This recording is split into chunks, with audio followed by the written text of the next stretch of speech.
રહ્યા છો શિનોર સમાચાર ન્યૂઝ. હું છું એન્કર વિતા પટેલ. હવે છે અગત્યના સમાચાર. ડભોઈ ખાતે ભાજપ યુવા મોરચા અને ભાજપ સંગઠન દ્વારા હેરાલ્ડ કેસ મુદ્દે કોંગ્રેસના રાહુલ ગાંધી અને સોનિયા ગાંધીના પુતળા સાથે વિરોધ પ્રદર્શન કરવામાં આવ્યું. ઈડી દ્વારા નેશનલ હેરાલ્ડ કેસમાં રાહુલ ગાંધી અને સોનિયા ગાંધી સામે પ્રથમ ચાર્જશીટ દાખલ કરવામાં આવી હોય ત્યારે ગુજરાત પ્રદેશ ભાજપ દ્વારા રાહુલ ગાંધી અને સોનિયા ગાંધી સામે વિરોધ પ્રદર્શન કરવા સૂચના આપવામાં આવી છે. જેને લઈને આજરોજ ડભોઈ ખાતે ભાજપ યુવા મોરચા અને ભાજપ સંગઠન દ્વારા કોંગ્રેસના રાહુલ ગાંધી અને સોનિયા ગાંધીના પુતળા સાથે વિરોધ પ્રદર્શન કરવામાં આવ્યું હતું. આ પ્રદર્શનમાં ભાજપ યુવા મોરચા અને ભાજપ સંગઠનના હોદ્દેદારો કાર્યકરો મોટી સંખ્યામાં હાજર હતા. આ દરમિયાન રાહુલ ગાંધી અને સોનિયા ગાંધી વિરુદ્ધ ભારે સૂત્રોચ્ચાર કરવામાં આવ્યા હતા.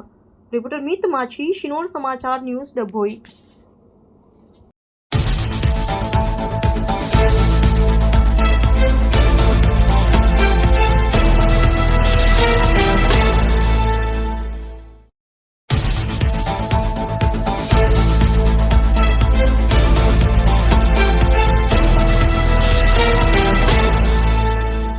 કોંગ્રેસ એટલે કૌભાંડોની હારમાળામાં વધુ એક કૌભાંડ બહાર આવ્યું છે, જે ચર્ચિત નેશનલ હેરાલ્ડ કેસની અંદર આ સ્પષ્ટપણે 50 લાખ રૂપિયા ભરી 5,000 કરોડની સંપત્તિ હડપવાનો ગાંધી પરિવારનો જે કારસો છે એ દેશ સમક્ષ થતો થયો છે, જેના વિરોધની અંદર આજરોજ ભારતીય જનતા પાર્ટી દ્વારા પુતળા સહ વિરોધ પ્રદર્શન નોંધાવવામાં આવ્યું છે. સદર પ્રોગ્રામની અંદર ભારતીય જનતા પાર્ટીના દર્ભાવતીના સંગઠનના તમામ હોદ્દેદારો ઉપસ્થિત રહ્યા અને કાર્યક્રમને વિરોધ પ્રદર્શન નોંધાવ્યો.